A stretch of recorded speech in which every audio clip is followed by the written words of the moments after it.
What's going on, peeps? Hope everybody's having a great day, great week. It's Friday, so yeah, plans and all that other fun stuff for the weekend. You know, it's funny, I was thinking, before I get into all the stuff with this video, I'm a grown man and I still feel weird talking to people about, not a random stranger like, you know, you guys out there, just like people that I know, about mental health and the medication that I take. It's crazy because I can tell somebody that I got cancer, stage 4. My medication is expensive. They'd be like, oh man, let me see if I can help you with that medication. They take me seriously. If I say I take medication for high blood pressure and I gotta take it, they were like, yeah, you need to take that medication, boss. Take it, fam, because you know we want you to live, man. Your kids need you, your family needs you. You know, you gotta have a good, healthy life. I say, man, I gotta take medication for this ADHD. Don't worry about it. Everybody got ADHD. ADHD, come on, what are you talking about? Gotta be kidding me. No big deal. It's just in your head. It's all in your head. Yeah, literally, it's all in my head. Because I can't talk to nobody about it. Everybody got this kind of, you know, they just dismiss it. I guess because they feel it's over prescribed or whatever. People just imagining things. And people do abuse it. You know, you can't really abuse cancer medication. You can't really abuse and feel great off of blood pressure medication. I get it. I understand. But mental health is a real thing. Like, I straight up can't function if I don't have the proper, you know, medication. It's just like you wouldn't be able to function if you didn't have the proper medication for your blood pressure and all these type of things. So, you know, anyway, it's neither here nor there, but it just kind of irks me. Can't talk about it. Or if you say something, everybody get quiet, like, you know, so whatever. Okay, I probably should start with this and lead with this, but let me just tell y'all, most of you that follow me already know, I am not a doctor. I'm just some random dude on the internet, just talking about, and telling y'all about, I wanted to say talking and telling at the same time, so okay, I'm like, talking. I'm just talking about my experience, all right, on Vyvanse, using Vyvanse and Wellbutrin, okay? So take this with a grain of salt. Please listen to your doctor. You know, whatever I'm telling you, you know, that works for me. Just listen to your doctor, get your blood pressure checked, especially if you're taking Vyvanse, and just do whatever your doctor says. I'm just here to suggest things. All right, I got no PhD, nothing like that. I had to get rid of the hat because I had this goofy shadow across my face. Now, Bupropion or Wellbutrin is different from Vyvanse.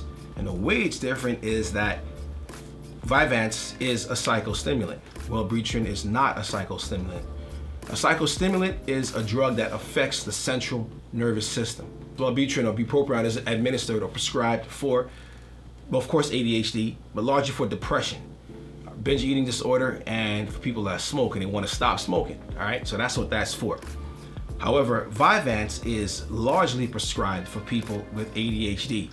You can research that. That's like, you know, 9 out of 9 times you're gonna see that's what it's prescribed for. Vyvanse is a name brand for it, but it's actually lisdexamfetamine.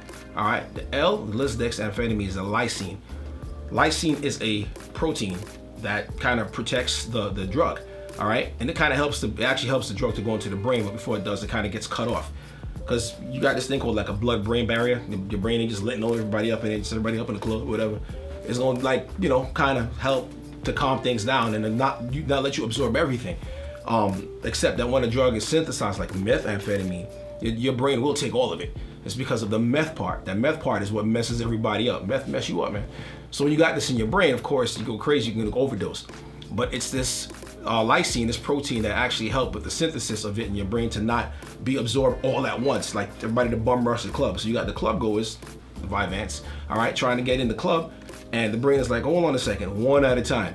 All right, so there may be 30 of us trying to get into the club, right? The brain is like, I'm gonna let y'all in, but y'all ain't all coming in at the same time. This ain't a meth party, all right? So they just kind of keeping everybody back. You could even have 50 people trying to get in the club. It's the same thing. 70 milligrams trying to get in the club. It's the same thing, all right? The brain bounces like, chill, y'all gonna have to hold on a second, one at a time, all right? As it cuts off the protein, the lysine, all right? That's why it works the way it does. That's why it's so smooth, all right? Like versus Adderall, everybody kind of come bum rushing in at the same time. All right, so that's the biggest difference. So once it gets into the brain, all right, the brain starts to get flooded with norepinephrine, and these things, of course, that help us to concentrate.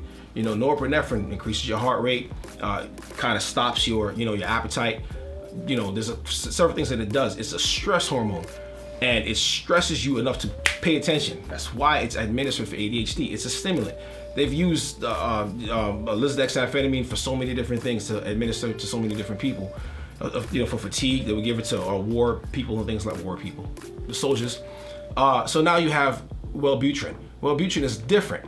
Wellbutrin kind of keeps the door closed for the party, so the party goers can kind of hang around a little bit before they try to dip. All right, they can't leave just yet because Wellbutrin is stopping them from being reuptaken into the brain and kind of put away into certain areas. So now you have the entire brain that's being flooded. You have one area of the brain that's responsible for reward.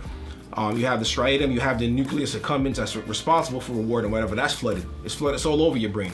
And in fact, it's all over your body. In fact, it kind of looks like meth. So in fact, when you go to get tested, you got to let them know the kind of thing that it is. There's certain ways to get around that.